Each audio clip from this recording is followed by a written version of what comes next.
Hello and welcome to the ET Health World NutriWell Conclave 2024.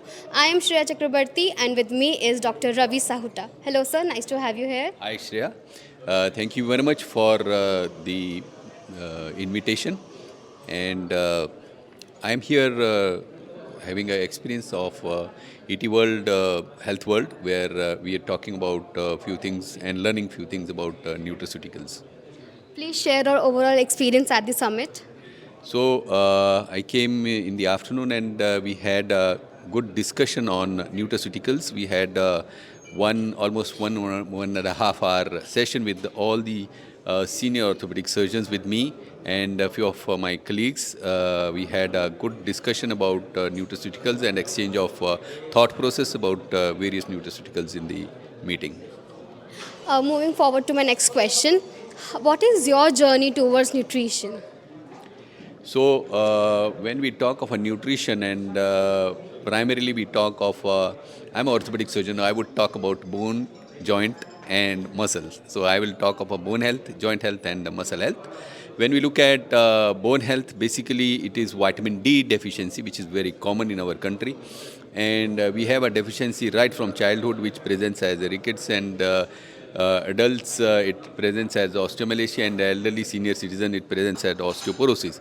And again, the muscle weakness leads to weakness in the that is known as sarcopenia, and weakness of the bone quality as well as the bone muscle health, which is poor. Also leads to a learning of a new term what we call osteosarcopenia, and that is very common in our country. We have most of the population which is vegetarian in our country, and obviously with time we definitely need to have adequate supplements and a diet.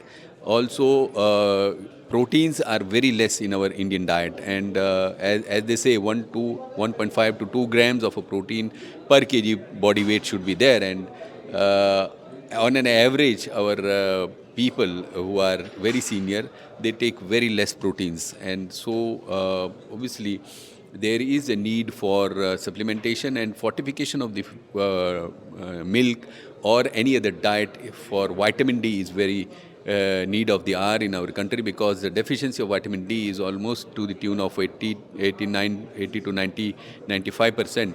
And we do see this leading to a lot of issues like beside bone health, it also prevents the tuberculosis, it prevents the cough, viral infection, it prevents the cancer, it also helps regulation of the diabetes and so on and so forth. So these things are very important, and as they say, Indian kitchen is a pharmacy, so obviously there are a lot of things which are already available in the form of nuts, in the form of vegetables, in the form of masalas, in the form of flax seeds. So they do have a certain role to play in themselves. So dietary intake of flaxseed is very important for the joint health. Dairy product is very important for the bone health, and exercise, lifestyle modifications, preventing too much of a intake of a coffee, aerated drinks for the younger people, it should be avoided. And we all built our bone by the age of 30 years of age, 30 to 40 years of age. After that, we lose bone. So it is very important that in those early years of our life, we should be building a good bone, what we call a good bone, mean bone mass, which should be very good in 30s and 40s, so that it lasts another 60 years by the time you become senior citizen and elderly. Thank you so much sir for your valuable inputs. Stay tuned for more updates.